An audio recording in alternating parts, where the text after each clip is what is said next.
Done, मैं start करता हूँ।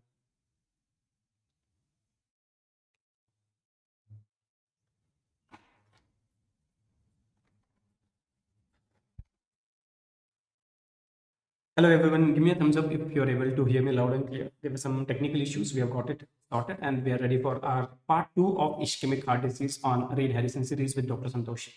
So in the previous part, we have learned the basic pathophysiology behind different types of ischemic heart disease, right? Ischemic heart disease is a broad term, and under that we have chronic condition where patients present as stable angina, and then we have acute coronary syndromes where patients have acute situations and we need to learn how to recognize them and manage. So in the previous class, I've given you a rough idea about how do we handle a case of chronic stable angina. Today, we will focus on the acute coronary syndromes. Okay. Now, how do I recognize a patient presenting with acute coronary syndrome? The rule is very simple. A patient with acute coronary syndrome generally presents as a case of unstable angina. This I've told you in previous class where we studied about the angina. So patients with acute coronary syndrome presents with unstable angina. Now, how do I recognize unstable angina? How do I differentiate unstable angina from stable angina? Right? So remember, patient with stable angina has demand and supply mismatch only on exertion. During rest, though there is reduced flow through the coronaries, the requirement of myocardium for blood and oxygen at rest is met. That is why they don't have pain at rest. Only on exertion pain appears, and the pain gets relieved on taking rest within 5 minutes or by taking nitrates within 5 minutes.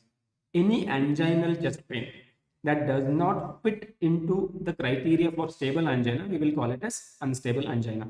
So means what? Stable angina, pain is only present on rest, only present on exertion. At rest, there is no pain. So if anybody develops chest pain or angina at rest, we will call it as unstable angina. Okay.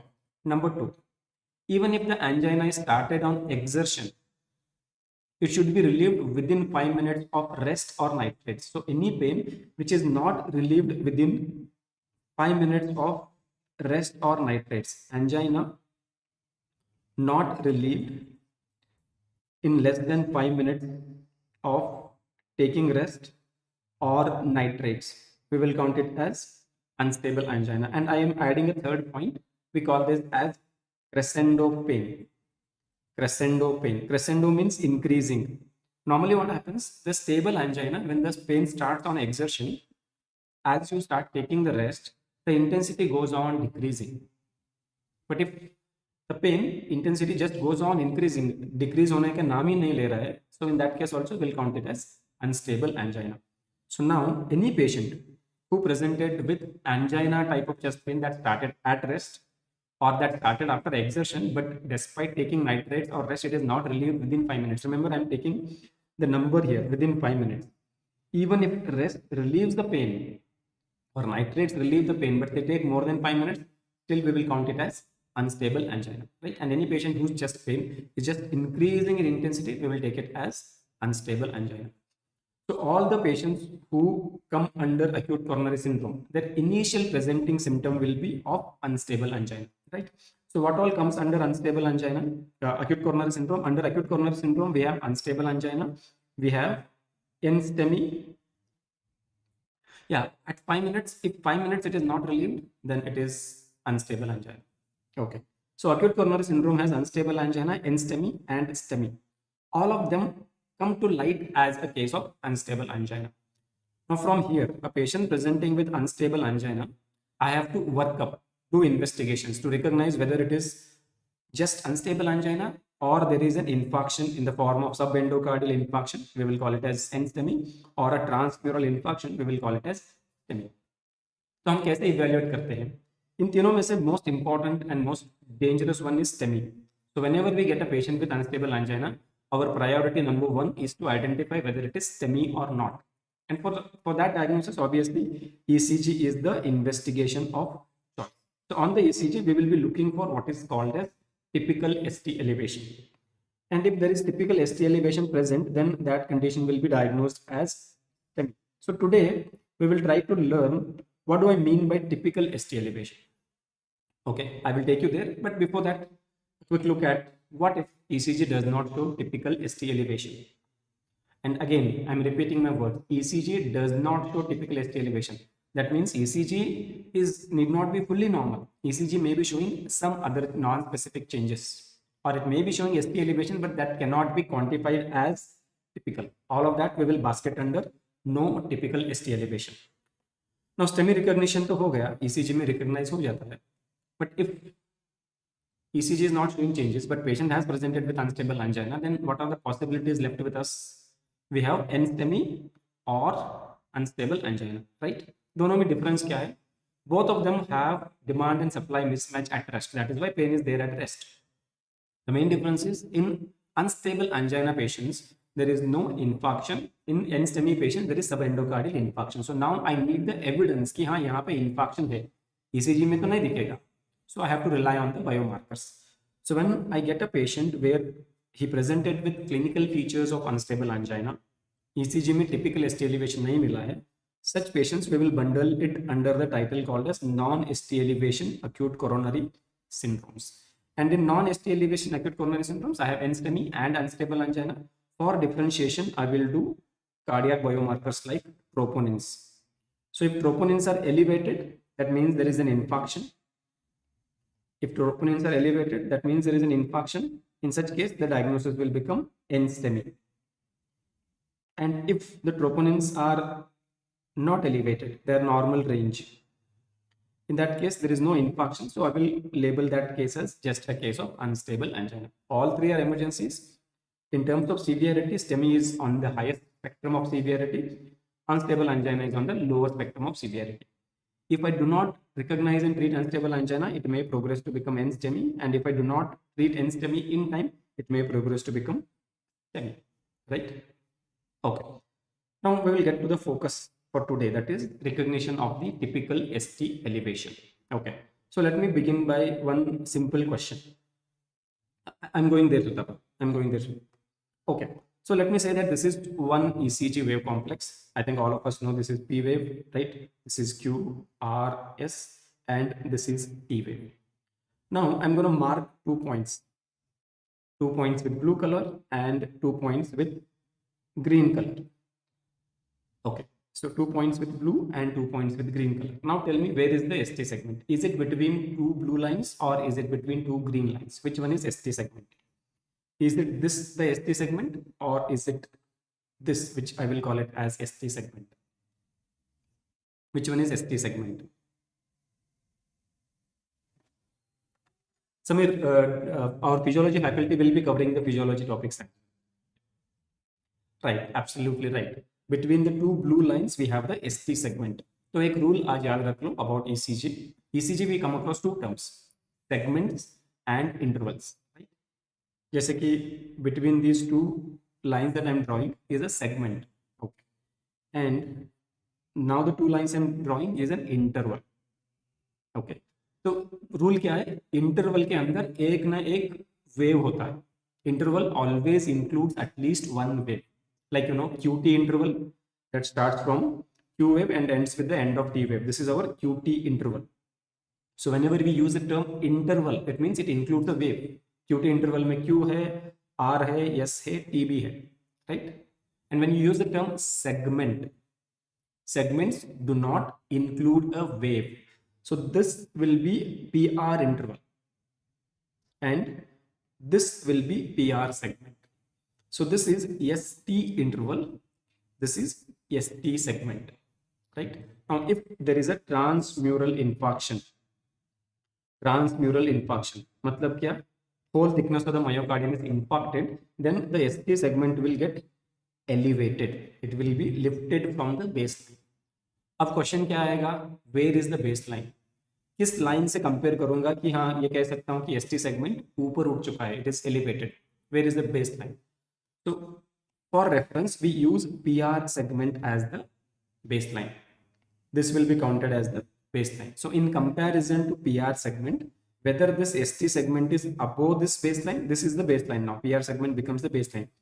इसके ऊपर है, उसी level पे है या नीचे है. If it is low, we will call it as ST segment depression. If it is above in comparison to PR segment, we will say there is ST segment elevation. Okay, इतना तो basic clear है. What is ST segment and when do I say ST segment is elevated?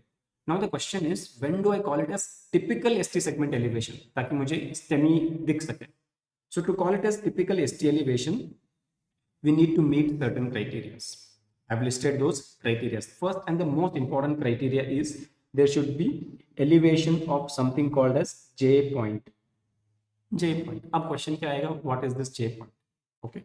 So J point is a point where the S wave terminates. This point where the S wave terminates and the ST segment begins. How do I recognize the J point on the ECG? Just trace the S wave. जहाँ पे भी S wave end होता है वो होगा J point. Now the question is, many QRS complexes S wave is not visible. In that case, how do I recognize the J point? If S wave is not there in a complex, then wherever R wave ends, that will be the J point. So to call it as typical ST elevation, ये जो J point है ये PR segment के comparison में ऊपर आना चाहिए. Means I will give you an idea. Let me say this is one patient where I am looking at the ECG. This is QRS complex. Okay. And then ST segment kind of looks like this. So this is the T wave. Okay. This is S wave. This is R wave. P wave. This is PR segment. So ये मेरा baseline set है. Now where is the J point here? Wherever the S wave ends. If I do not recognize S wave, then wherever the R wave ends. तो S wave यहाँ पे end हो रहा है. So that is my J point. Okay. And T wave यहाँ पे begin होता है. तो यहाँ से यहाँ तक मेरा ST segment है. Right. From this point to this point. Is ST segment elevated here?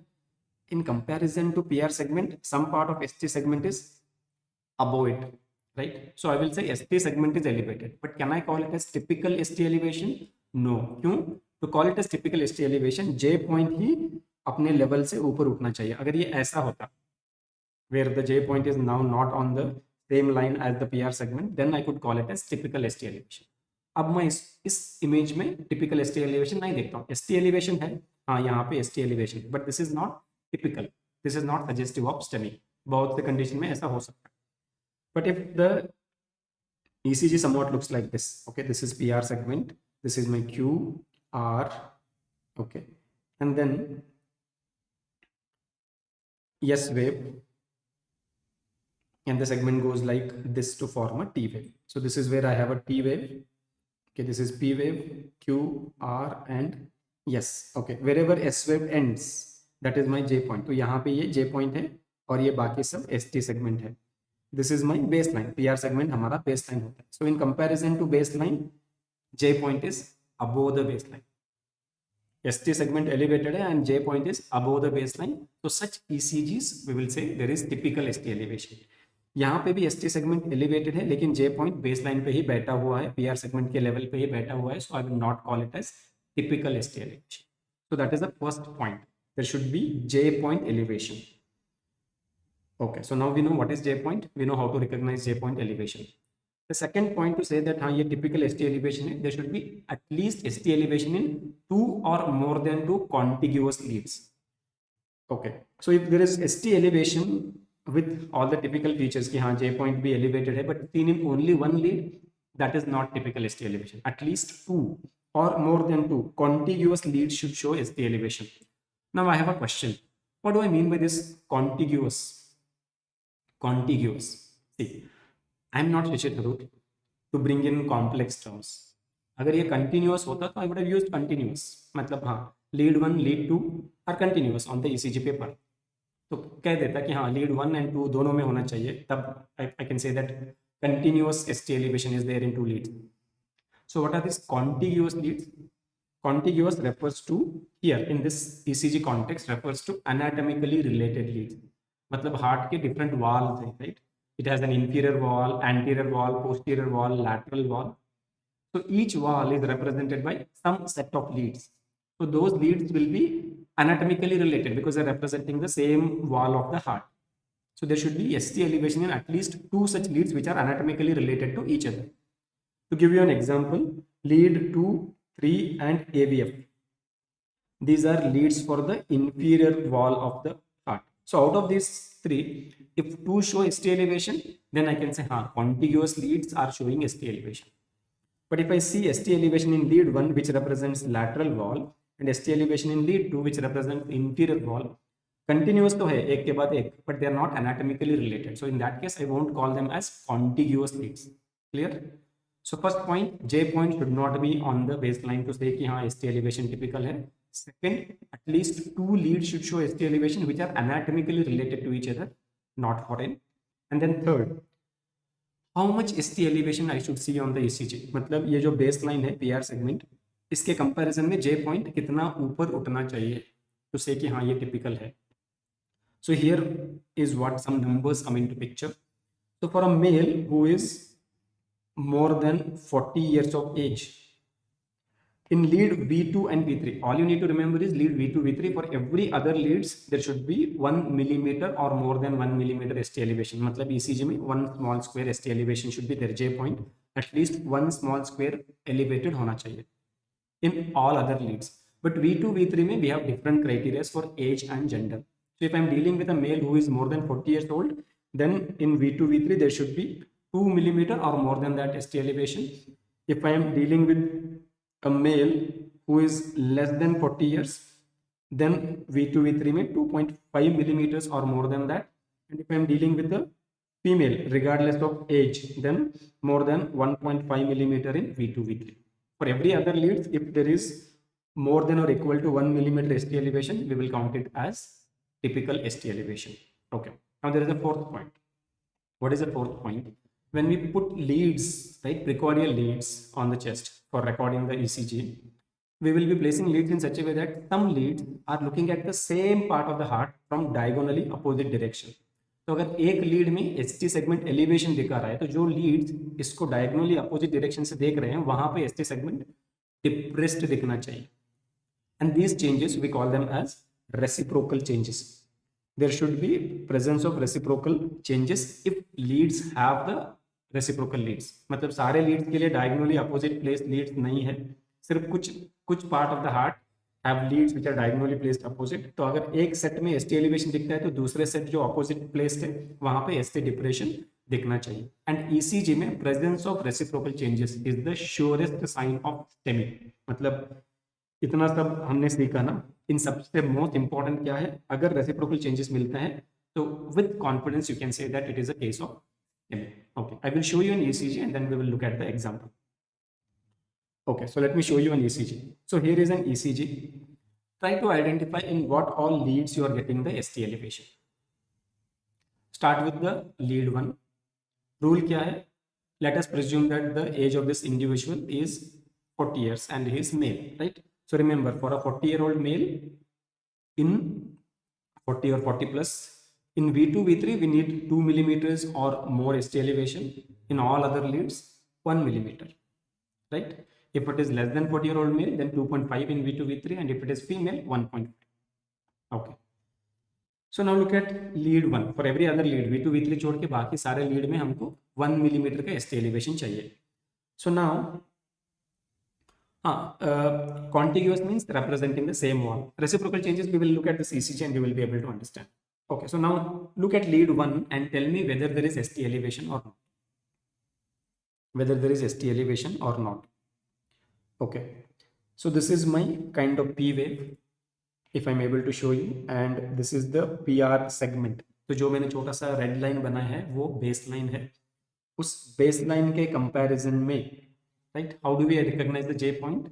J point is the point where S wave is expected to end. अगर S wave नहीं दिखता है तो then wherever the R wave ends. So here R wave goes up, comes down and ends here, right? It is ending here, this point. And ये ST segment है and ये this is T wave. This is T wave. And let me use another color for us to recognize. This is the ST segment. Okay, so what do you think? Is it elevated or not? Okay, so lead 1, there is 1 millimeter ST elevation. I know the resolution of the image may not be able to make easy for you to recognize it, but here you can see this is the baseline and ST segment is 1 millimeter above the baseline. J point, जहाँ पे R wave end होता है, that is definitely one small square above. This is where the J point is there. ये J point है, यहाँ पे R wave end हो रहा है, ये ST segment है, ये T wave है, ये PR है, right? So in comparison to PR, if I take a straight line, we know that there is 1 millimeter elevation. So V2, V3 में I need more elevation, but every other lead 1 millimeter is enough. So lead 1 में ST elevation है. Okay. Then let us look at V1, lead V1. Where is my PR segment? Where is the PR segment? This is the PR segment, right? ये PR segment है जो green line में लिखा है. And then where is the J point? Wherever the S wave ends. So if I strike it, this is where the S wave is ending. उसके बाद में line curve हो रहा है, so that I will take it as ST segment. So whichever I am writing in red color is the ST segment. सिर्फ V2 V3 में हमको चाहिए 2 millimeter ST elevation, बाकी सब में 1. तो यहाँ पे भी clearly 1 millimeter ST elevation है, 1 से ज़्यादा ही है, right? 1 से ज़्यादा ही है. So I have ST elevation in V1 also. So therefore there is ST elevation in V1 because PR segment is our baseline and J point should be precisely on the baseline. तो ये PR segment का line हो गया baseline, ये हो गया J point. So J point is elevated. 1 millimeter ST elevation is definitely there. Okay. Then what about V2? ये PR segment है red color में. That is my PR segment. So that sets the baseline. So if I just extend it, that is my baseline. The PR segment becomes baseline for all the complexes. And then where is the J point? Wherever the S wave terminates. So S wave is terminating here. So this yellow color point becomes my J point. This point is the J point. Elevated hai. This point definitely elevated. It is more than the above the baseline. For the for V2 and V3 we need 2 millimeters ST elevation if the individual is more than 40 years age, right? ये 2 millimeter है, definitely more than 2 millimeters. Confirmed there is ST elevation. Now when I look at the V3, that is the baseline, right? This is P wave, this is PR segment, and wherever the S wave ends, S wave is ending here. उसके बाद में angle change हो रहा है.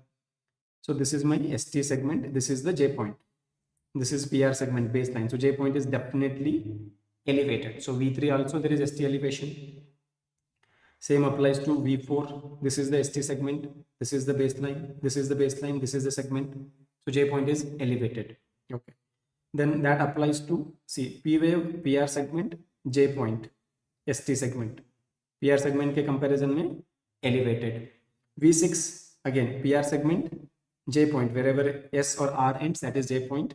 So this is ST segment. Above the baseline, yes, elevated. So in what all leads we are getting the ST elevation on this ECG? We just learned that in lead 1 there was ST elevation, right? And then we learned that in V1, V2, V3, V4, V5 and V6 there was ST elevation. I will draw your attention to lead AVL also. Lead AVL. Look at the lead AVL and tell me whether there is ST elevation or not. To make it easier for you, I will draw the baseline. This is the PR segments. This red line will be my baseline. Wherever R wave ends, right? That point. This point is the J point and I will draw the ST segment in green color. तो ये baseline के नीचे है या baseline के ऊपर है? It is above the baseline, right? When you look closely, it is 1 millimeter above the baseline. So there is ST elevation in AVL also.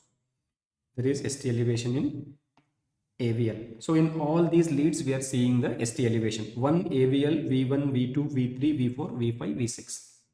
So to call it as typical ST elevation, हमको क्या क्या चाहिए था? First thing we required was J point elevated होना चाहिए. That we figured out that in all these leads, J point is elevated. Then second thing we learned was at least 2 contiguous or anatomically related leads should show ST elevation. Okay. So जो 1 and AVL है and V5, V6, they are representing lateral wall of the heart. That is showing ST elevation. So contiguous leads का criteria भी satisfy हो. Now quantity of ST elevation that was also defined in all other leads 1. So it's like 1 AVL, V1, right? Then V4, V5, V6 at least 1 millimeter उतना है. And V2, V3 में it should be more than 2 millimeters उतना भी है. So this case has typical ST elevation. Typical ST elevation. Now I told you that some leads have reciprocal leads and there should be ST depression in those leads. Which leads are reciprocal? So please remember our inferior wall and lateral wall leads are looking at each other diagonally in opposite direction. So if I am getting ST elevation in lateral leads, which is 1 AVL and V5, V6, there should be ST depression in inferior leads, which is 2, 3 AVF. Don't worry about the leads and all. I will teach you in few minutes now. I'm just giving you the idea of what is reciprocal changes. So if I am getting ST elevation in 1 AVL, V5, V6, then it has a reciprocal lead, that is inferior leads. There should be ST depression. What are inferior leads? 2, 3 AVF. So let us look at 2, 3 AVF and see whether there is ST depression. Okay, so look at lead 2 now. In the lead 2, I will draw you the PR segment. Right? ये P wave है, तो ये PR segment है. Right? So in comparison to red line, how do I recognize the J point? Wherever S wave ends, अगर S wave नहीं मिलता है तो wherever the R wave ends. तो यहाँ पे S wave end हो रहा है. So this red dot is going to be my J point. And then the green line that I'm drawing is the ST segment. So this is the baseline. This is the ST segment, right? So don't you think it is below the baseline, below the level of the PR segment? ST segment is below it. J point is below the line of PR segment. So there is ST depression in lead 2. Okay, what about lead 3? A P wave hai. And then in yellow color, this is our PR segment. Where is my J point? Where the S wave ends. And where is my ST segment? This is my ST segment. So in comparison to PR segment, this ST segment is definitely below the baseline, right? So in 3 also there is ST depression, and there is a third lead for the inferior wall, that is AVF. So this is P wave, PR segment, so that becomes the baseline. ST segment is below it. So in 2, 3 AVF, we are seeing ST depression. This is what we call as reciprocal changes. Okay. So now we have understood how to recognize the typical ST elevation.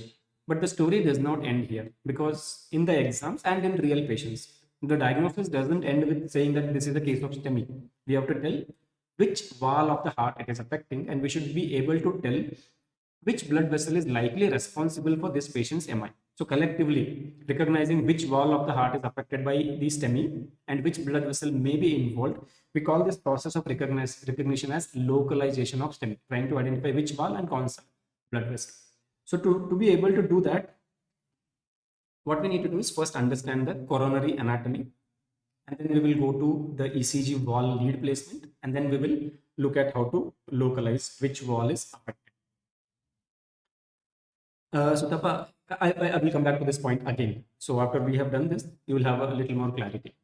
So coronaries, as we know, originate from the originate from the root of aorta, from what we call as coronary sinuses. And we have two major coronary arteries. One is a left coronary artery. One is a left coronary artery, and the other one is right coronary artery. Right. So we have two major coronary arteries, one left and one right. Okay. Now the right coronary artery mainly supplies, as it goes down, and you can see from the image, it is mainly supplying this part of the heart, that is our inferior wall. Inferior wall. So RCA, right coronary artery, is the main blood supply to the inferior wall of the heart. Okay. And on the other hand, when you look at the left coronary artery, as soon as it originates, it splits into two. One artery will be called as circumflex artery, and another just continues to go down. We will call it as left anterior descending artery, or LAD. So this LAD, or left anterior descending artery, is the one which is supplying the anterior wall of the heart. Inferior wall is supplied by right coronary artery. जो anterior side का heart का wall है, that is being supplied by the left anterior descending artery. Easy to remember. Anterior descending is for anterior wall of the heart. And ये जो circumflex artery है, this circumflex artery is going to supply the lateral wall of the heart. Lateral side, this side जो भी wall है, that is supplied by the circumflex artery. So circumflex artery is supplying the lateral wall. Left anterior descending artery is supplying the anterior wall of the heart, and RCA is supplying the inferior wall. Okay. Not just that, RCA also goes on to supply the posterior wall. The posterior wall is also being supplied by the right coronary artery, and part of the posterior wall is supplied by the circumflex artery, as you can see from the image. Okay, so that is the basic coronary anatomy. In your anatomy books, you will study further deep divisions and branches. For understanding ECG and STEMI, this much is more than enough. So circumflex artery for lateral wall, and left anterior descending artery for the anterior wall, and the right coronary artery for inferior and posterior wall. Posterior wall is obviously behind this image. I can't show you. Okay. Now somewhere here, somewhere deep down here, you also have interventricular septum. Between the two ventricles, we have the septum.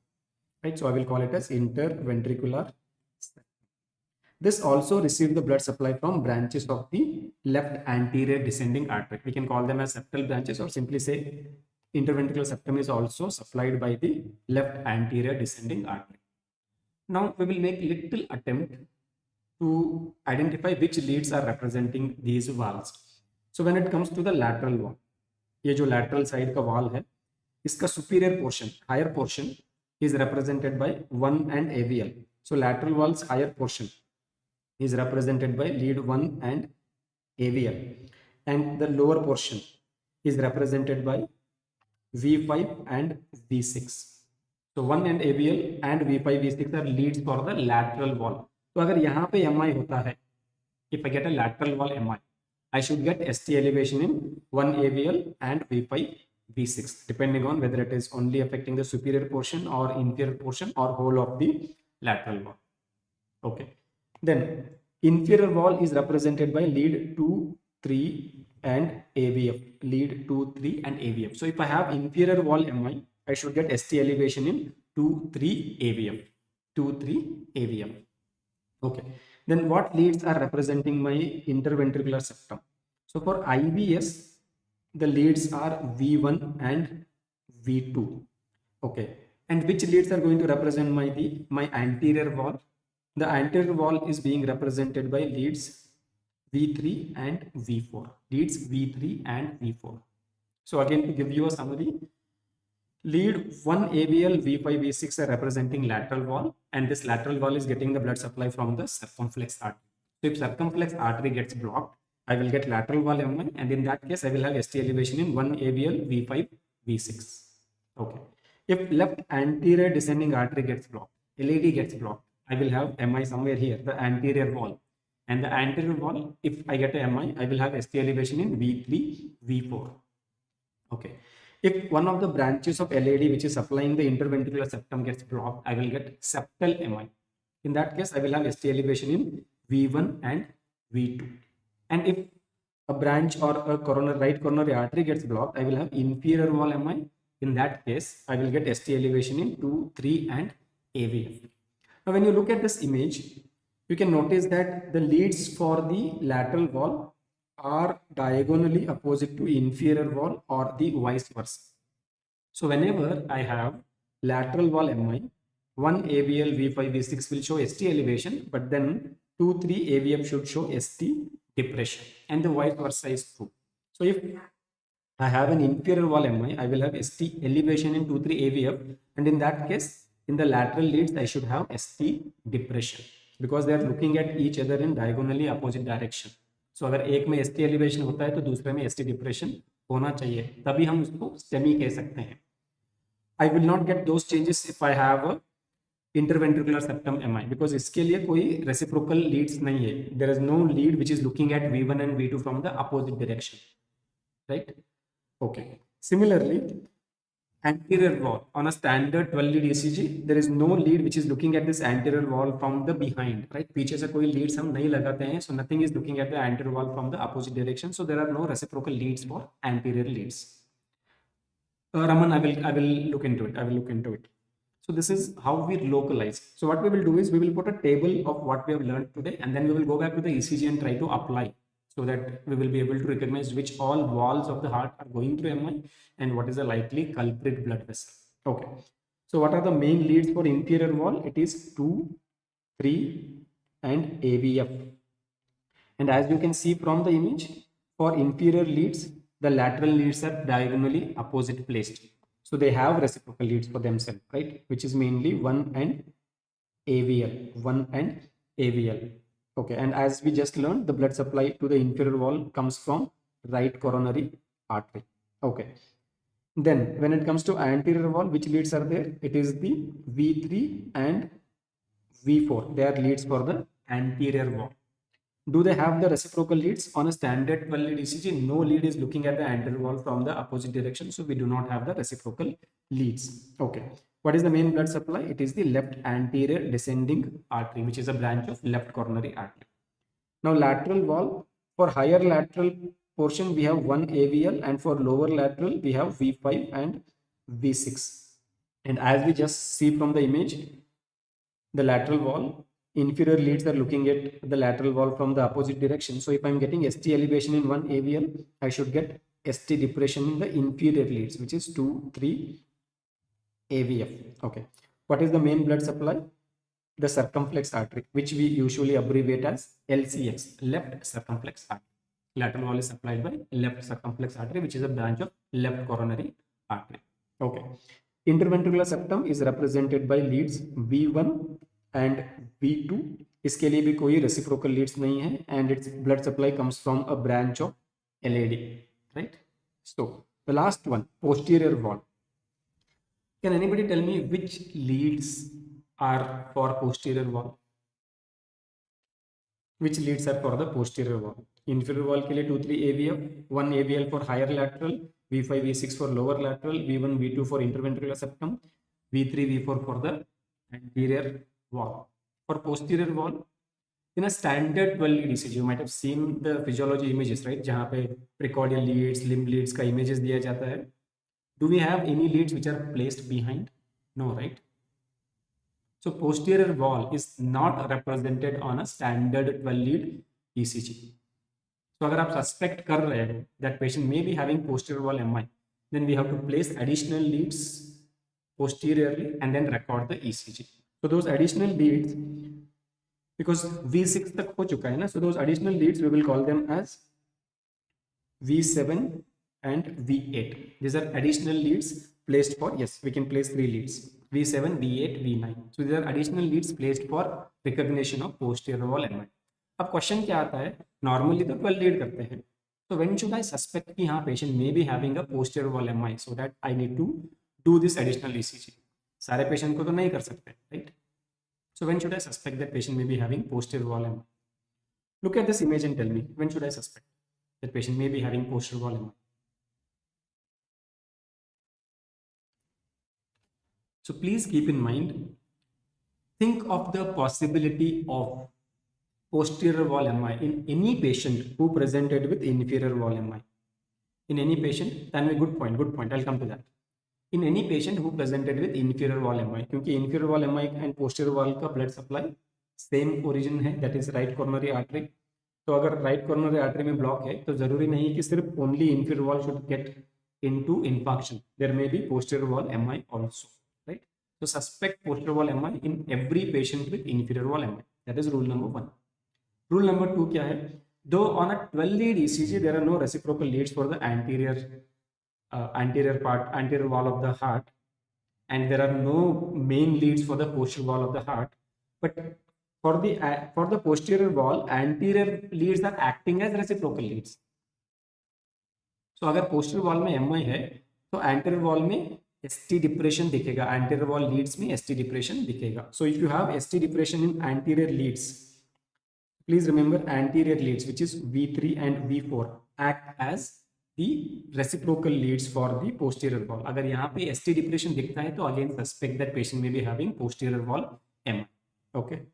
So those 2 points are very, very important for us to recognize, and nowadays they're asking MCQs around it. Like they will give you an ECG where there is inferior wall MI, and then they will ask the posterior wall MI is being suspected, what do you do next?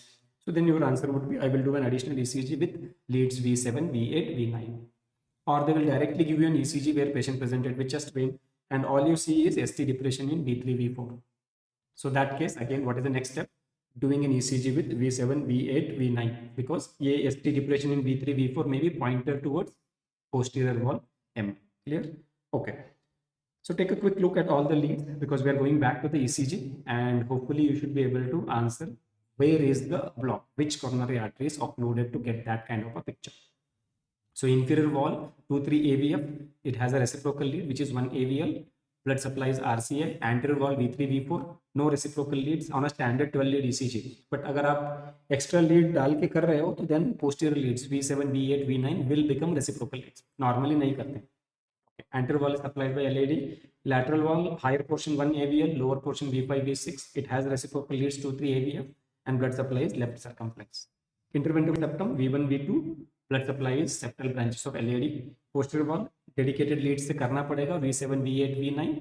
कब करेंगे? In all patients with inferior wall MI as well as in patients showing ST depression in V3, V4. What is the blood supply? Right coronary artery. Okay. Now look at this ECG and tell me where should I expect the block. So we have agreed that there is ST elevation in 1 AVL. Right? As we know, 1 AVL is representing lateral wall. Okay. Then V1 and V2 is representing septum or interventricular septum. V3, V4 is representing anterior wall. Again, V5, V6 is representing lower portion of the lateral wall. So can I say that this patient has got anterolateral plus septal MI? Can I say so? Anterior wall में MI है, lateral wall में MI है, septum में भी MI है. So I can call it as anterolateral plus septal MI, or you can simply call it as extensive MI. एक और point यहाँ पे कंफर्म करना है, because 1 AVL has 2-3 AVF as reciprocal leads, तो वहाँ पे ST depression होना चाहिए, which we have already seen. 2-3 AVF shows ST depression, तो reciprocal changes भी यहाँ पे present है. So I'm more than sure that this is a case of ST elevation MI. Okay. Now which blood vessel may be responsible is the only question that we need to address. So from the ECG, what we understand, patient had the whole lateral wall which has gone into myocardial infarction, anterior wall which has gone into myocardial infarction, interventricular septum which has gone into myocardial infarction. So that was a anterolateral plus septal MI. For me to get the lateral wall MI, there should be block in the circumflex artery, right? यहाँ पे कहीं पे block होना चाहिए. For me to get interventricular septum and anterior wall MI, there should be block in the left anterior descending artery. अगर दोनों involve होंगे तो block कहाँ पे होगा? Most likely the left main coronary artery before it bifurcates into circumflex and anterior descending artery. So then what is the possible occlusion? This is most likely due to left main coronary occlusion. Left main coronary occlusion. Yes, so we can either call it as LCA, or in some books we call it as LMCA, left main coronary artery. Okay. One more ECG here. Okay, let me bring it. One more ECG and then we will go to the management part.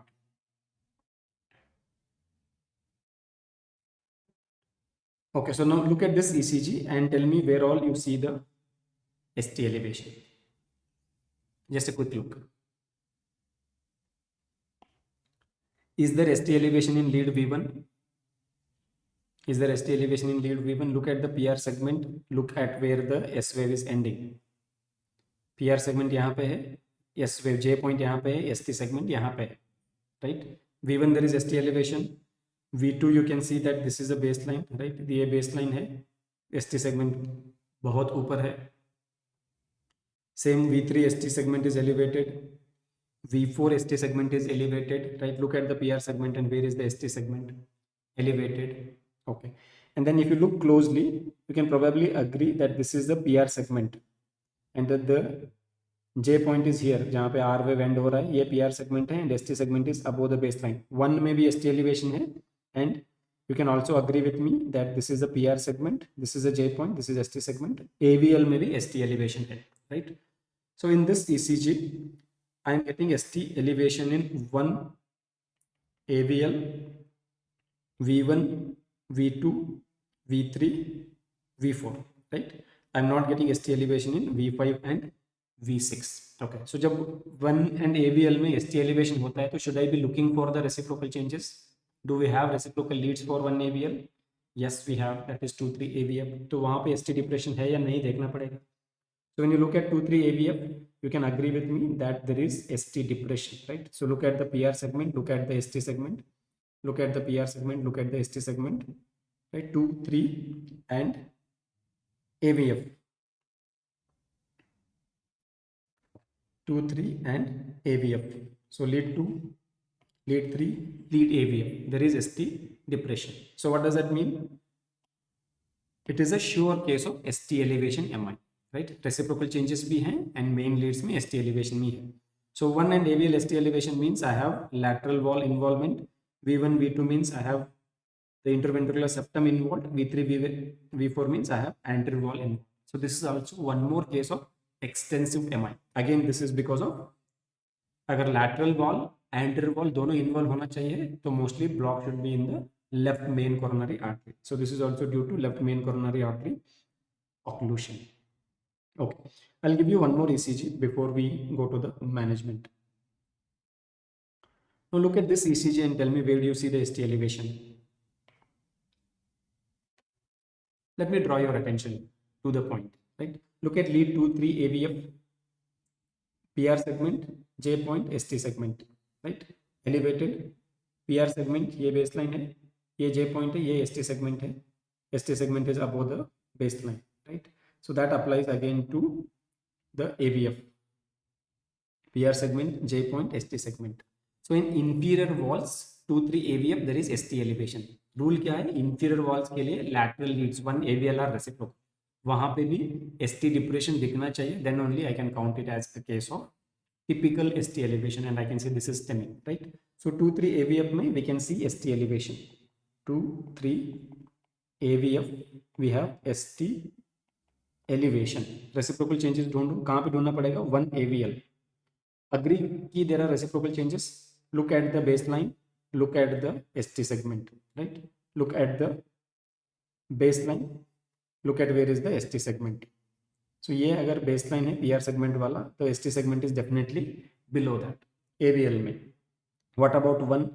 Look at the baseline, look at the ST segment, right? Look at the PR segment, look at the ST segment. So ST segment is definitely below the PR segment. तो यहाँ पे reciprocal changes भी है, right? So we can see that there is ST depression in 1 and AVL. So that means this patient has got inferior wall MI. So this is a very typical case of inferior wall myocardial infarction. Now this should be due to occlusion of which blood vessel? What is the main blood supply to the inferior wall? Yogesh and Tanvi, absolutely right. So what is the main blood supply to the inferior wall? That is right coronary artery, right? So this should be because of right coronary artery occlusion due to RCA occlusion. Good, spot on. So this is how we can recognize ST elevation MI on the ECG, right? So what I want you to do is spend some time today after the class to remember the points that are suggestive of typical ST elevation, and then I want you to literally have a mental map of the coronary supply and the leads and reciprocal leads and their respective blood supply. With that, you will be able to deal plenty of questions coming from the MI. Okay. Now, if I have recognized a case as STEMI, how would I manage further? That's the question, right? So to summarize what we have discussed so far, a patient with acute coronary syndrome first comes to hospital with features of unstable angina. He will say chest pain started when he was at rest, or he will say chest pain started after exertion, but nitrates लिया या rest लिया लेकिन 5 minute से ज़्यादा time हुआ अभी भी कम नहीं हो रहा है, और he will say pain just goes on increasing. Then it is a clinical label कि हाँ ये unstable angina का patient है. Let us evaluate whether इसमें STEMI या NSTEMI भी हो सकता है. So we will do the ECG where we will look for the typical ST elevation. अगर typical ST elevation मिलता है तो then it is a case of STEMI. How to recognize typical ST elevation and then how to identify कि STEMI inferior wall है lateral wall है. We just did that exercise. So if it is STEMI, it is a medical emergency. We need to manage it appropriately. But if I don't get that typical ST elevation, non-specific ST elevation हो सकता है. I will not call them as STEMI. In that case, I have to go ahead with troponins to recognize whether there is an infarction or just unstable angina. So अगर troponins elevated है तो infarction है, then I will call it as non-ST elevation MI. And if troponins are not elevated, we will call it as unstable angina. Okay. So we will learn the management of all three starting with STEMI. STEMI. Okay. Wazir, absolutely right. Absolutely right. Okay. So STEMI, generally what we have learned in the previous lesson, I had left a table for you to understand the pathophysiology, right? So for a patient with stable angina, there is no demand supply mismatch at rest. That is why there is no pain at rest, right? For everyone else, there is demand supply mismatch at rest. So they will present with rest angina. That's why we're calling them as unstable angina cases. Okay. So for a STEMI patient, They have atherosclerotic plaque which has ruptured, and after the rupture, once the atherosclerotic plaque ruptures, there is endothelial injury and there will be initiation of formation of a platelet plug and then eventually a fibrin plug. So for a STEMI patient, there will be fully formed fibrin plug. That is why in their clot they have a high fibrin load. But when it comes to NSTEMI patient or unstable angina patients, there is formation of platelet plug but very minimal or no fibrin plug formation. So that is why if I have to manage these patients. For STEMI patients, because there is high fibrin load in the clot, I can give fibrinolytic agents. That is what we call as thrombolysis. But for NSTEMI patients and unstable angina patient, in the clot, the amount of fibrin is very minimal. So using drugs which will dissolve fibrin may not make much difference. So that is why in these patients with unstable angina and NSTEMI, there is no role of thrombolysis because थोड़ा सा ही fibrin है, उसको dissolve करके क्या करेंगे. So what is the main role, जो थोड़ा सा फाइब्रिन है वो बड़ा बन के हाई फाइब्रिन लोड का क्लॉट ना बन जाए. That is our object. How can we achieve that? By inhibiting the fibrin formation. So when we use drugs to inhibit fibrin formation, we call it as anticoagulation. So unstable angina and NSTEMI, we use anticoagulation. For STEMI, because there is already a fully formed clot, we try to dissolve it with fibrinolytic agents. Okay. But there is always an alternative. What is the alternative? Let me say that there is a block in the left main coronary artery, like we saw in the ECG, and that is why we have got this extensive MI. Wall lateral wall सब infected हो गया है. अब इसको मुझे इस blood vessel को open करना है. So if I have to open, I have two choices, because if I have STEMI, there is a full fibrin clot. I can dissolve it with thrombolytic agents, or alternatively, I can put a small wire, catch hold of this clot, retrieve it or remove it. Then when I do that, we will call it as angioplasty. And after that, to make sure that this artery does not get clotted again and does not collapse, I will put a stent. So angioplasty plus stenting is one option, or dissolving the clot with the medications which can break down the fibrin is the second option. Now what experience tells us is putting a wire and removing the clot gives the best possible results, because once the wire goes there, we will be able to retrieve the clot for almost sure, until and unless the coronary artery is highly calcified in an elderly individual. Good cardiologist will be able to do the angioplasty effectively. On the other hand, when we give clot dissolving medications, only 50 to 60% of the clots will get completely dissolved. Otherwise, another 40-50% patients, the clot will not dissolve. They will continue to experience the ongoing myocardial infarction. So if I have to choose between the two, what is the best choice? Doing the angioplasty. That is the best treatment. So when it comes to a case of STEMI, for the STEMI, the main treatment is what we call as revascularization. Revascularization means opening the blocked blood vessel. This can either be achieved with angioplasty. When we do angioplasty, we call that procedure as PCI. PCI stands for percutaneous intervention, because angioplasty के लिए आप छाती खोल के, sternum को काट के, pericardium काट के, coronary artery में जाके clot हम नहीं निकाल रहे. We cut the skin, enter into your radial artery or femoral artery, and from there we pass the wire to reach the coronary artery, right? Like from radial artery, we go to the subclavian to aorta, from aorta we go to the coronary artery. Because we're cutting through the skin, we will call it as percutaneous intervention. Or we can also call it as percutaneous transluminal coronary angioplasty. Angioplasty is a general term. PCI or PTCI are more professional terms. Second option we have is thrombolysis. Now how do we make a choice कि PTCA करना है या thrombolysis? Best कौन सा है? Obviously, the preferred treatment should be to do the angioplasty, but circumstances will dictate the terms.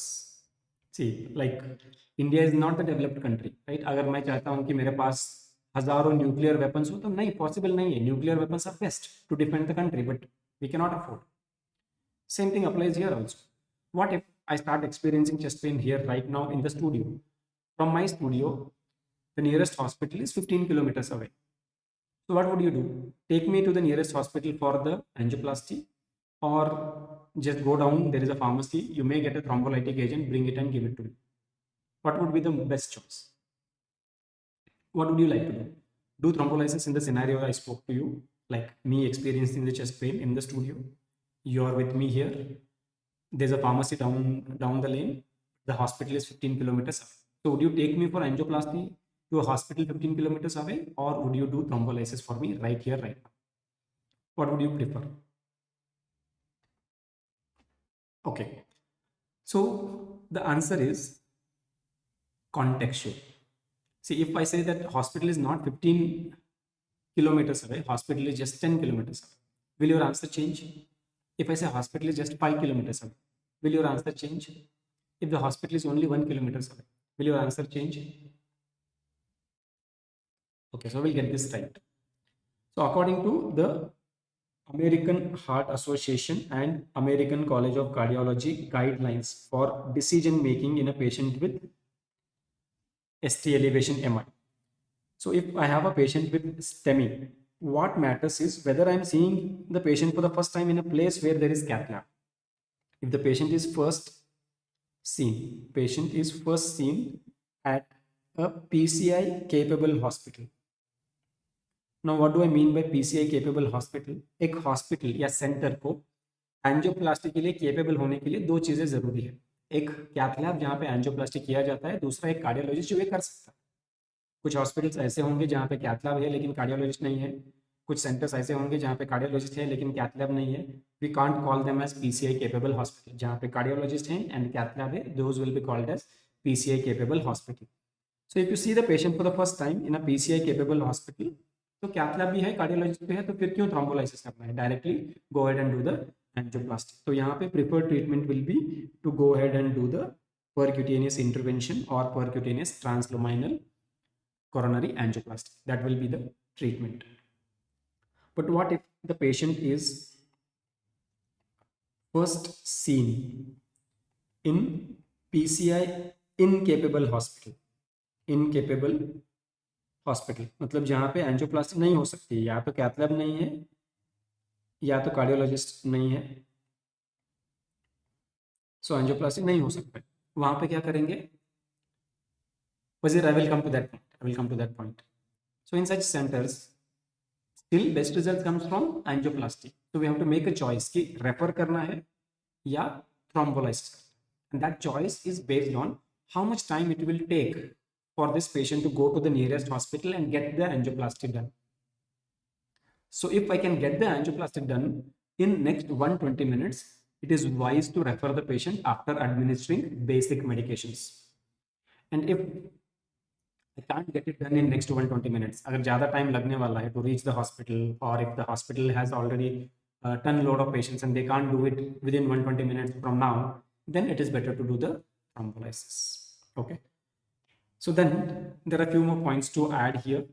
If I have seen the patient first time in a place where there is cath lab, I know the treatment of choice will be angioplasty. लेकिन कितना जल्दी करना है कि हाँ अभी emergency में एक पेशेंट को इंट्यूबेट कर रहा हूँ, right, because he is also having respiratory arrest and he needs to be intubated. इसको छोड़ के भाग जाऊँ कैथ लैब के लिए क्योंकि वहाँ पे एंजियोप्लास्टी करना है, या इसको निपटा के जाना. So please remember, we have some time frame available with us. So there is something called as door to balloon time.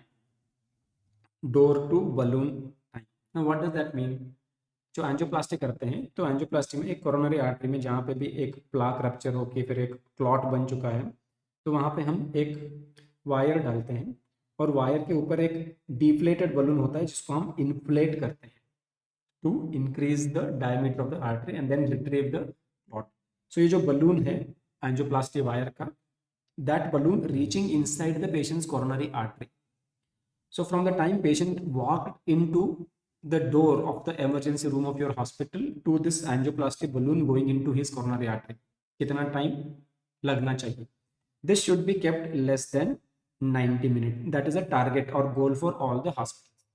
जब तक आप 90 minutes के अंदर ये कर पा रहे हो, patient coming to the door of your emergency room to the balloon of angioplasty going into the coronary artery, as long as you're keeping it within 90 minutes, you are safe. Nobody can object. उसके बीच में अगर आप थोड़ा बहुत और patient attend कर लेते हो, that's kind of fine. Yeah, 90 minutes is the goal. Okay. Now here, on the other hand, if I have seen a patient where cath lab is not available or a cardiologist is not available, then we use the term something called as FMC to balloon time. मतलब FMC stands for first medical contact. First time patient coming in contact with a expert medical person. Like I gave you a scenario, right? So in that scenario, I was the one who was experiencing the pain and you are next to me. So now I told you that I'm going through chest pain and you got an ECG done. So you become the first medical contact. So from the time I came in contact with you till you getting me to the nearest cath lab and where the angioplasty wire goes into my coronary artery, time that can be expected for all this to happen. If it is less than 120 minutes from the time the patient came in contact with some medical person to the time that the coronary angioplasty balloon can go into his coronary artery. If the anticipated time is less than 120 minutes, then refer the patient for PCI after initial medication. I will tell you what initial medications that we need to give. Okay. But if the anticipated time is, that is anticipated FMC to balloon time is more than 120 minutes, अगर 120 minutes से ज़्यादा time लगने वाला है हमको, so in that case it is not wise to refer the patient, rather go ahead with thrombolysis, go ahead with administration of thrombolytic agents. Okay. And अगर thrombolysis के बाद भी chest pain persist करता है तो then you can refer him for the angioplasty. That is the usual approach. This is how we make the decision for a patient with STEMI. So if you see in a cath lab, you have to, where cardiologist is also available, you have to do the angioplasty within 90 minutes from the patient coming to your door, to the door of the emergency room, to the angioplasty wire going into coronary artery should be kept less than 90 minutes. In India, especially in metro cities, we can far exceed this. We can get this done in 20-30 minutes because we have ample number of cardiology hospitals nowadays and we have ample number of cardiologists. But if you're seeing someone in the periphery, like some taluka places or far away district places or tribal areas, first thing you have to think of is, can I get the angioplasty done for this patient in next 120 minutes from whatever nearest center? Possible, तो फिर जो भी basic medication देना है दे दो और refer कर दो. Not possible, then go ahead and do the thrombolysis there itself. उसके बाद में for a rescue PCI you can refer the patient. Okay. So that is how we manage a case of STEMI. Now, how do I manage a case of non-ST elevation MI? Non-ST elevation MI. So please remember, as I've already told you, in non-ST elevation MI, there is a large platelet plug, but fibrin load is low. And because there is low fibrin load, there is no role of thrombolysis. What is the mainstay of treatment? ये fibrin load और बड़ा होके high fibrin load बन के blood vessel को completely block करके STEMI ना हो जाए, ये रोकना मेरा पहला प्रायोरिटी है, right? And STEMI should not become STEMI. How can I achieve that? By blocking the fibrin synthesis. How can I block?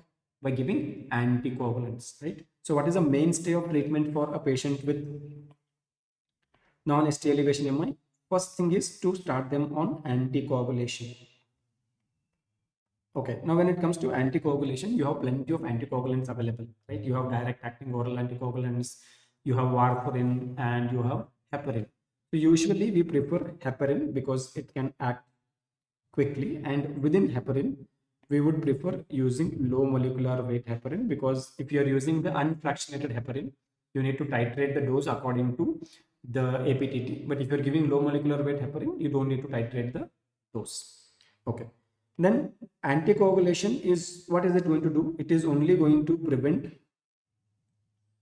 fibrin clot from expanding further. So हम NSTEMI को STEMI होने से रोक रहे हैं. But what about the platelet plug which is already formed? That needs to be still cleared. So तब पर door to balloon time means the patient walks into your emergency room door. मतलब आप hospital के अंदर पहुंचते हैं. That time से coronary artery में जो हम बलून डालते हैं एंजियोप्लास्टी का, वो कोरोनरी आर्टरी के अंदर जाने का टाइम, कितना टाइम गैप है, ये हमको कम से 90 मिनट से कम रखना है. 90 मिनट से कम रखना. 90 मिनट से ज़्यादा लेंगे तो जो भी कंसिक्वेंसेस होंगे उसके लिए the treating team and the hospital can be held liable कि हाँ, अगर आउटकम ठीक नहीं है तो then hospital can be counted as negligent. Then we, as long as BP is less than 185 by 110, we can comfortably do the thrombolysis. Most patients with myocardial infarction, because some part of myocardium is not infarcted, that is not contracting well, they will have relatively low blood pressure. So generally it won't become a problem. Okay. तो जब whenever I get a patient with NSTEMI, rule number 1, NSTEMI STEMI ना बन जाए इसलिए immediately anticoagulation start. अब anticoagulation start करने के बाद ये जो platelet plug and atheromatous plaque है उसको तो क्लियर करना ही पड़ेगा. उसके लिए only way now is to do the angioplasty. So NSTEMI also requires angioplasty. But the thing is यहाँ पे पीसीआई उतना इमरजेंसी नहीं होगा जितना स्टेमी में है, बिकॉज स्टेमी में there is a full thickness clot, full fibrin load is there, so I need to retrieve it as soon as possible. यहाँ पे फाइब्रिन आगे ना बढ़े इसके लिए हमने ऑलरेडी एंटीकोगुलेशन स्टार्ट कर दिया. बट जो ऑलरेडी थोड़ा बहुत फाइब्रिन है और एक बड़ा सा प्लेटलेट प्लग है उसको रिमूव करने के लिए, प्लाक को क्लियर करने के लिए I need to do angioplasty. But I can take a little more time. So how much time I should take? I can take up to 24 hours.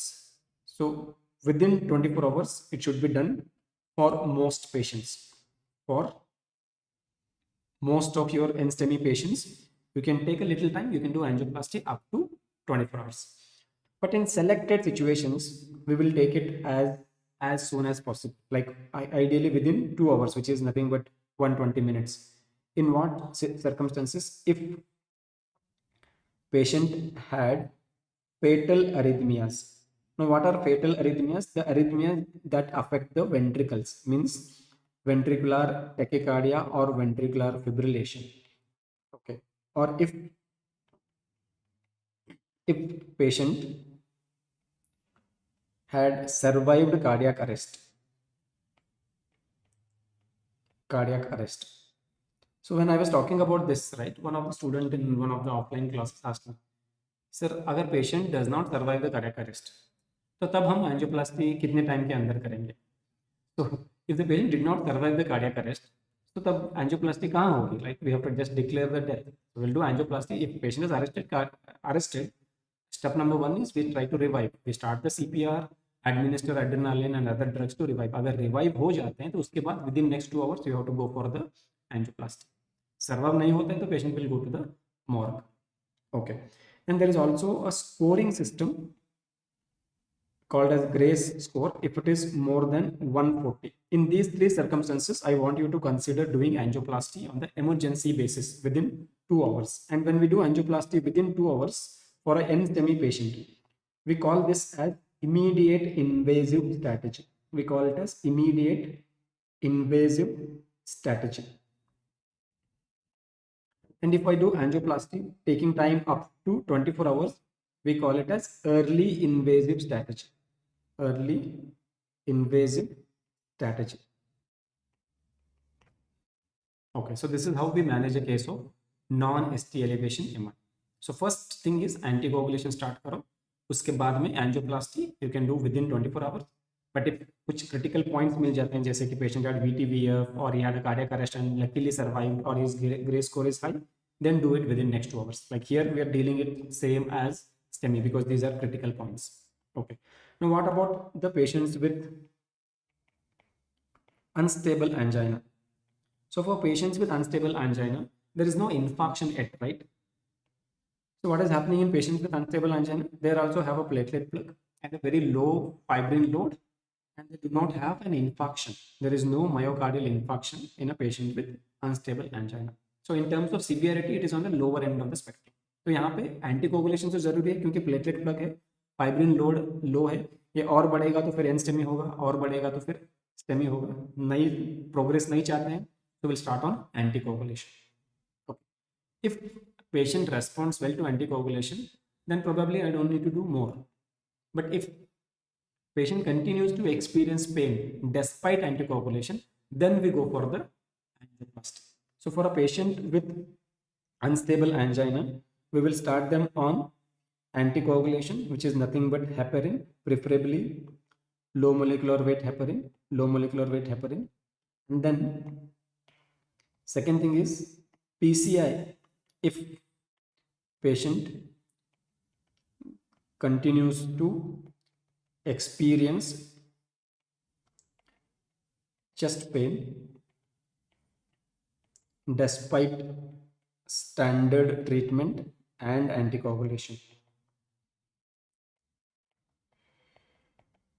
So सारे अनस्टेबल एंजाइना पेशेंट में technically we do not do the angioplasty. जो unstable angina patients anticoagulation and standard treatment के बावजूद pen experience कर रहे हैं, सिर्फ उनको एंजियोप्लास्टी के लिए लेके जाते हैं. So this strategy we call it as selective invasive strategy. We call it as selective, मतलब सबके लिए नहीं करते, right. So will call it as selective invasive strategy. So we have three terms here. Immediate invasive strategy, that is for patients with NSTEMI who have some critical issues. Early invasive strategy for all rest of the NSTEMI cases, and selective invasive strategy for unstable angina patients. Only for those patients who are not responding to anticoagulation and standard treatment, we are doing the PCI. But यहाँ पे the point to remember is, if they are not responding to the anticoagulation, then again we should be doing it within 2 hours. Though we are doing it within 2 hours, we are calling it a selective because सबके लिए नहीं कर रहे. We are doing it only for those who are not responding to anticoagulation. Okay, so now hopefully you should be able to make the right choice कि हाँ, अगर एक question है जहाँ पे पेशेंट के लिए चेस्ट पेन है, you should be able to recognize कि ये स्टेबल एंजाइना है या अनस्टेबल है. अनस्टेबल है तो from the ECG and the troponin report you should be able to recognize कि ये STEMI है, NSTEMI है या अनस्टेबल एंजाइना है, and based on that you should be able to decide कि यहाँ पे मेन स्टे ऑफ ट्रीटमेंट क्या होगा. क्या थ्रोम्बोलाइसिस करना होगा based on the door to balloon और FMC टू बलून टाइम, या एंजियोप्लास्टी करना होगा. और अगर NSTEMI है तो अर्ली इन्वेजिव स्ट्रैटेजी लेना पड़ेगा या इमीडिएट इन्वेजिव स्ट्रैटेजी लेना पड़ेगा, एंड अगर अनस्टेबल एंजाइना है तो सेलेक्टिव इन्वेजिव स्ट्रैटेजी लेना पड़ेगा. Okay, now here I use the term standard treatment. So apart from this is a main treatment for any case of acute coronary syndrome, but there are some standard treatment that we give for all patients of acute coronary syndromes. For all acute coronary syndrome cases, means unstable angina, NSTEMI, as well as STEMI. What all comes under this standard treatment? First thing, as soon as we get the patient to the hospital, we have to put them on the bed rest. Very important point. Another point I forgot. See, thrombolysis is only for STEMI patients. There is no role of thrombolysis for NSTEMI and unstable angina. क्यों नहीं है? Because there is no sufficient fibrin load. तो जब हम blood fibrin dissolve करने वाले medicines देते हैं, fibrin load ही नहीं है तो हम क्या dissolve करेंगे? Sufficient fibrin load is there in STEMI patient. That is why thrombolysis is useful in them, right? तब जब करते हैं, our preferred choice is always angioplasty, but angioplasty 120 minutes के अंदर possible नहीं होता है. Only then we do the thrombolysis. And when we are doing thrombolysis, again there comes a term which I want you to remember, that is called as door to needle time. Door to needle time. देखो, अगर मैंने कोई patient देखा है, उसको chest pain है, ECG किया, STEMI है, यहाँ से कैथ लैब बहुत दूर है, 120 मिनट्स में नहीं पहुँच सकते हैं, तो डिसीजन हो गया कि थ्रोम्बोलाइसिस करना है. अब कब करना है? within 25 minutes, right? Door to needle time should be kept within 25 minutes. मतलब पेशेंट आया मेरे पास, ECG करना है एंड STEMI रिकॉग्नाइज करना है, ये डिसीजन करना है कि थ्रोम्बोलाइसिस 120 मिनट्स के अंदर नहीं होता है, उसके बाद में इंजेक्ट करना है thrombolytic agent. All this should be done within 25 minutes of patient coming to me, right? Okay. Now in the standard treatment, we will put patients of myocardial infarction on bed rest. Very important point. क्यों? Because if I am having myocardial infarction or even unstable angina, there is a clear demand and supply mismatch, right? जितना आपके myocardium को चाहिए blood supply, उतना नहीं मिल रहा है. And at that point of time, a patient keeps around roaming, right? It goes to other department to get the troponin report done, then he goes to the reception to fill the form, right? ये form भरना जरूरी है इस time पे. The patient keeps roaming around, then his heart needs to do more work because his skeletal muscles are doing more work. Muscles के लिए ज़्यादा blood चाहिए तो कहाँ से आएगा? हार्ट ही तो पहुँचाएगा. Heart needs to do more work. So if heart does more work, it's demand increases. Supply तो जितना कोरोनरी ब्लॉक है उसके हिसाब से उतना ही मिलेगा. Increase in demand, supply increase नहीं हो रहा है तो इंफार्क्ट साइज और बड़ा हो जाए. We don't want that problem. So as soon as you recognize that it is a case of unstable angina, put the patient on the bed. जो भी भाग दौड़ करना है या तो वार्ड बॉय करेगा या पेशेंट के अटेंडर्स करेंगे. Next point is what? For all these patients, we have to take care of their pain, right? So then they will ask you a question: what is the drug of choice for management of pain? What is the drug of choice for management of pain in a patient with MI?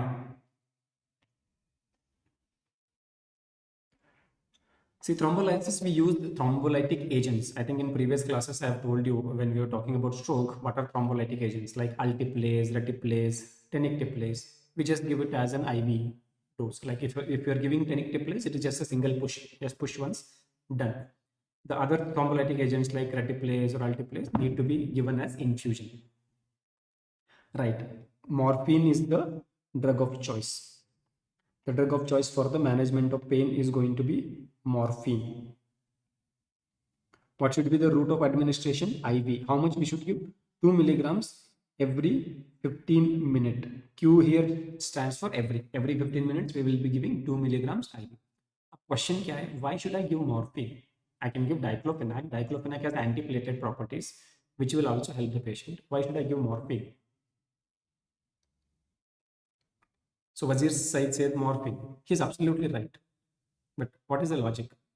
Is it that okay, एक बार chest pain के साथ आएंगे, morphine दे दूंगा, इस बार angioplasty सब कर दूंगा, इसके बाद बार बार पेशेंट फेक चेस्ट पेन लेके आएगा कि हाँ मॉर्फिन मिलेगा? Is that the logic? तो फिर वो लाइफ लॉन्ग पेशेंट बन जाएगा? No, that's not the logic. Morphine brings in added advantages. What added advantages?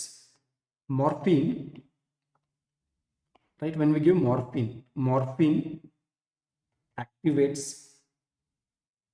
parasympathetic nervous system and suppresses sympathetic nervous system. That is very very important point. See, हम pain management के लिए इतना बात क्यों कर रहे हैं? Not because we are humane doctors and we don't want the patient to suffer and all.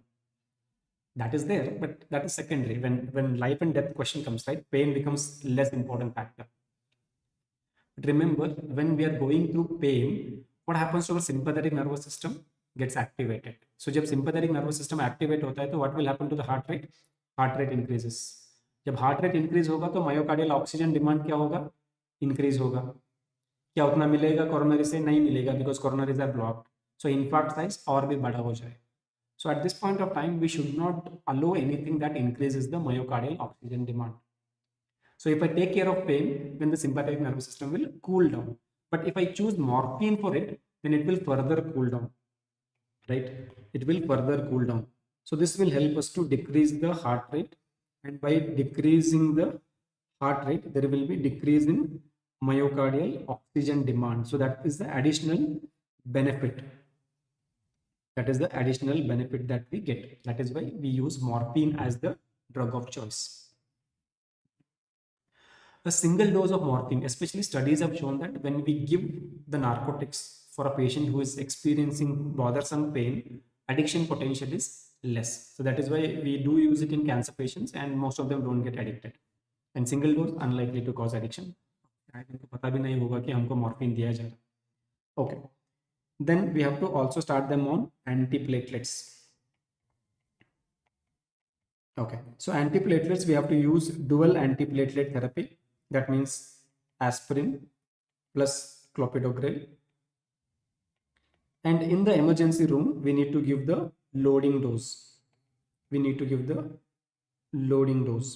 So loading dose for aspirin will be 325 milligrams, and for the clopidogrel that will be 300 milligrams. I want you to remember one point here.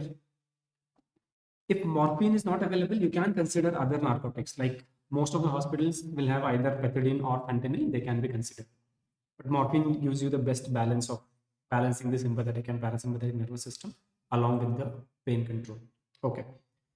Now, when we are giving aspirin, we have to remember one important point. What is the point? See, most of the commercially available forms of aspirin are enteric coated. Means what? They are covered with a mesh and the drug is hidden inside so that it does not get quickly released in the stomach. Why we have to do that? Because NSAIDs, especially aspirin, is one of the leading cause for peptic ulcers.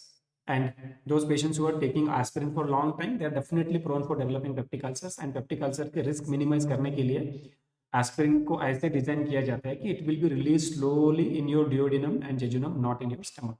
We call it as enteric coating.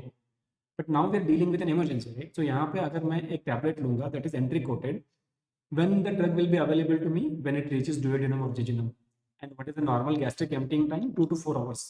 So if I take aspirin now, for next 2 to 4 hours this drug is not available to me. It will start getting into my blood after 2 to 4 hours when it reaches duodenum or jejunum. So is that a right choice? No, right? So what should I do? But most of the commercially available aspirin are entry coated. Only 1 or 2 brands are non-entry coated, like this spring. So dissolve hota, but most other brands entry coated.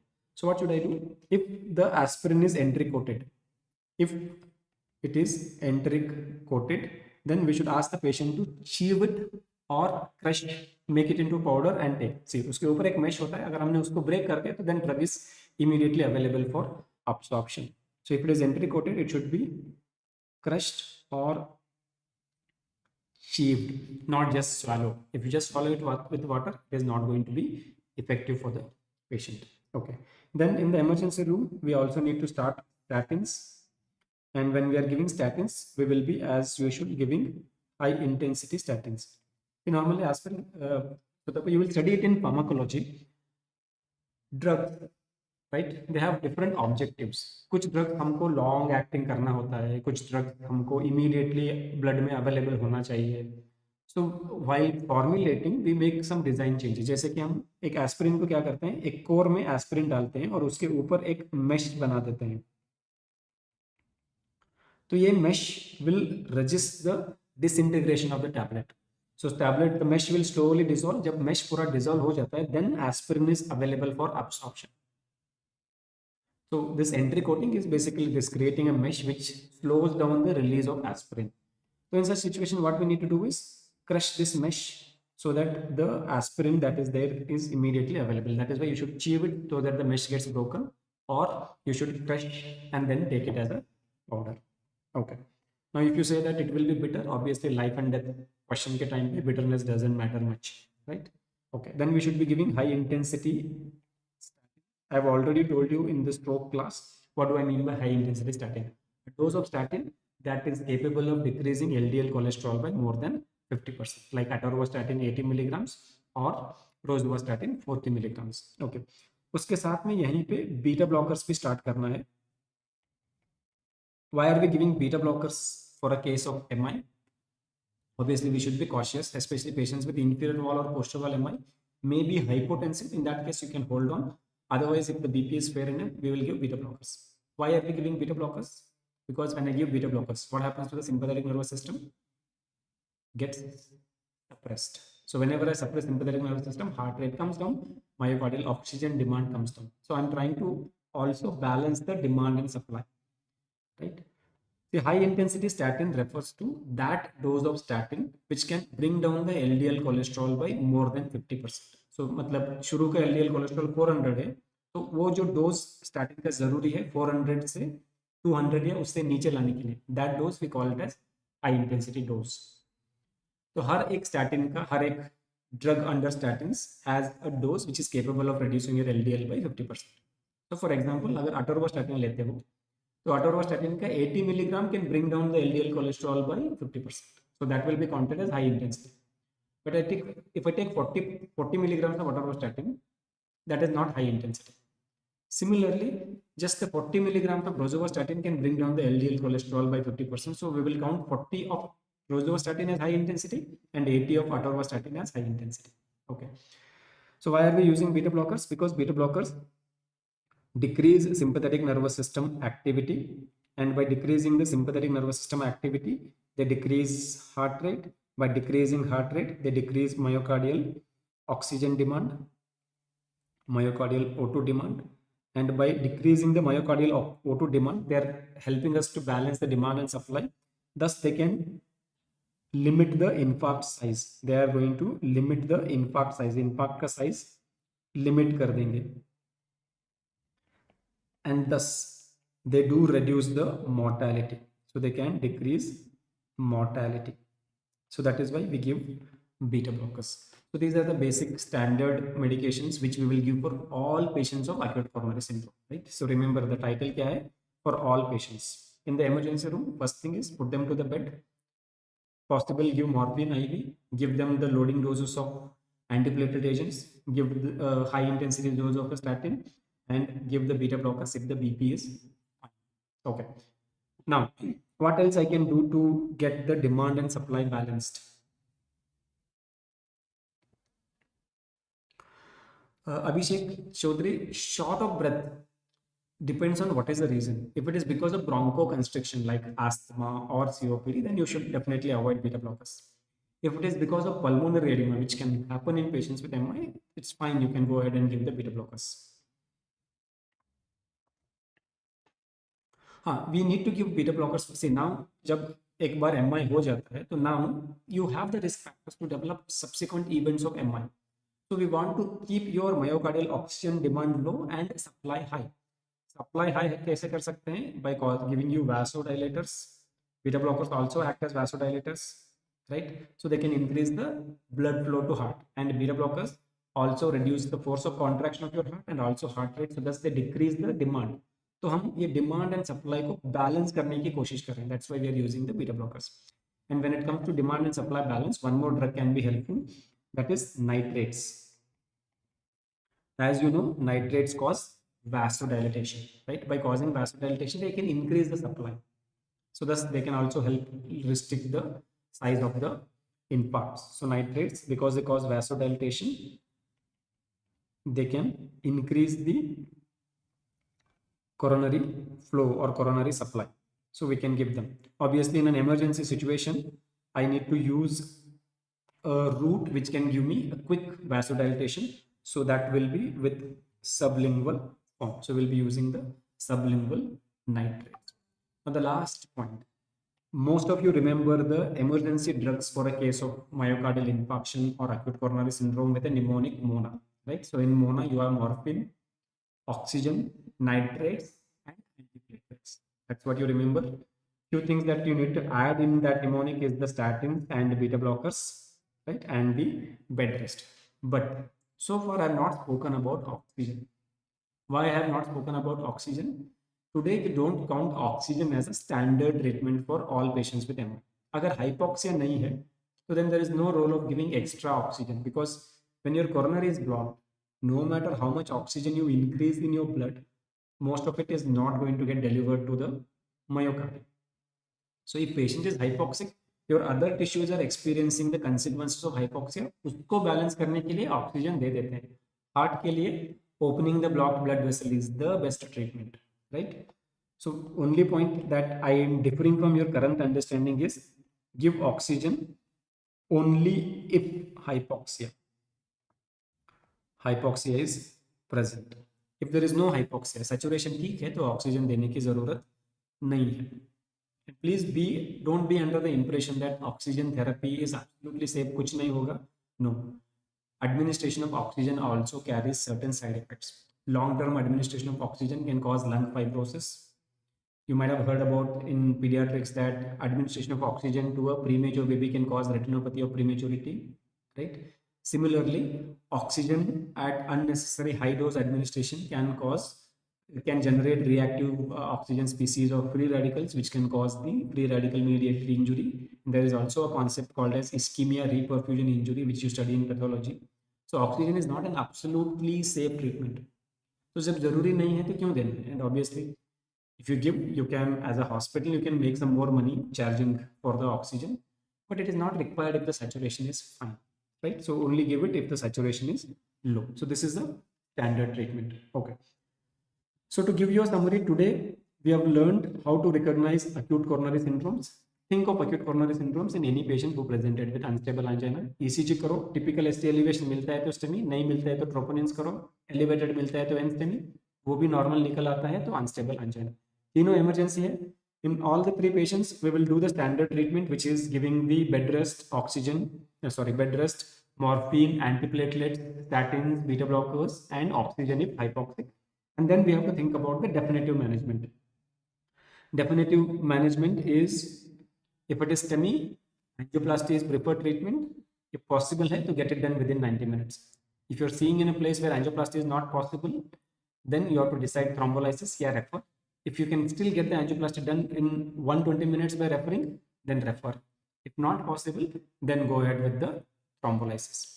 NSTEMI and unstable angina के लिए initial mainstay of treatment is anticoagulation that will prevent the progression to next stage. Unstable angina to NSTEMI, NSTEMI to STEMI, हम anticoagulation से prevent कर सकते हैं. Definitive treatment here also will be angioplasty for the NSTEMI patients. You can do it in next 24 hours for most patients, but if patient is unstable, if he has some critical issues, then we have to do it immediately within 2 hours. Unstable angina, we will try to manage with anticoagulation alone. Does not help, patient continues to experience pain, then we have to go for the angioplasty. Okay. Wazir, you have raised a valid point. Inferior wall MI patients are prone for hypotension and shock. So in such cases, we should be cautious about giving the beta blockers. So as a clinician, you have to make the case-based judgment. I won't make a statement saying that absolute contraindication, but a case-based judgment. We should be very cautious. Or if you are in doubt that, okay, if I administer and patient BP is going to crash or already borderline low, better to avoid it. Because patients with inferior wall MI are prone for hypotension and shock. So like if BP is not conducive for you to give beta blockers, just don't give the beta blockers, because ultimately our goal is to save the patient, not the myocardium alone. We are trying to save the myocardium so that we can save the patient. But if hypotension is going to kill the patient, what is the point in reducing the myocardial oxygen demand and trying to save just the myocardium? That's the whole logic that we need to keep in mind. So that's it about our acute coronary syndrome management. So with that, we will sign off for today. I will share some MCQs on the note file. Please go through that. I have noted your complaint that some of the notes are not shared. I will take it up with the team. As soon as I finish the class, I share the notes with the team. So if there is some loophole where the notes are not being uploaded. So for today, that's it, guys. Have a good night. I'll see you in the next class. Vijay said, patients with AV block, again, often have tendency to have hypotension, because when we have AV block, there will be reduced cardiac output, and that can lead to hypotension. Again, we should be cautious with use of beta blockers, or better not to use beta blockers when we have AV blocks, because it will definitely worsen.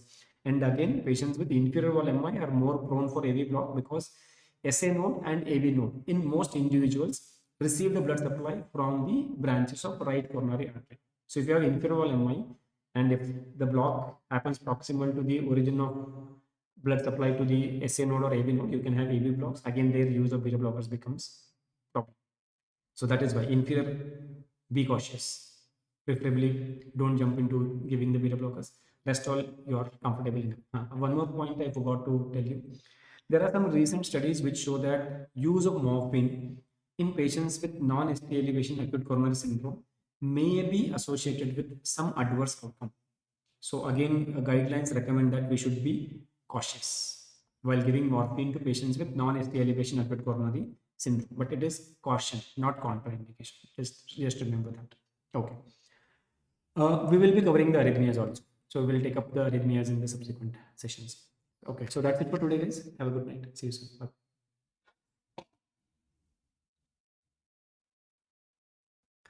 So Tapasamantha, see, when BP is very high, there is a concern that patient may bleed in the brain. So we do think about avoiding thrombolysis.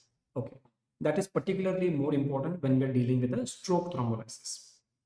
But when we are dealing with the thrombolysis for the myocardial infarction, STEMI, BP doesn't become a great limiting factor. And the second thing is, most patients with the myocardial infarction at the time of presentation may not have very high BP, because the impacted part of the heart, right, it is not participating in the contraction. So already there is reduction in stroke volume, and you do not expect them to have very high blood pressure. Sometimes, yes, maybe because of sympathetic nervous system activation, pain, they may have very high blood pressure. But once you start giving them nitrates, which are vasodilators, once you give beta blockers, right, these are all our basic medication that we administer in the emergency room itself, regardless of whether it is unstable angina, NSTEMI or STEMI. So they will bring down the BP. So BP doesn't become a concern when it comes to thrombolysis for a case of STEMI. Okay, so that is great. See you soon. Thank you.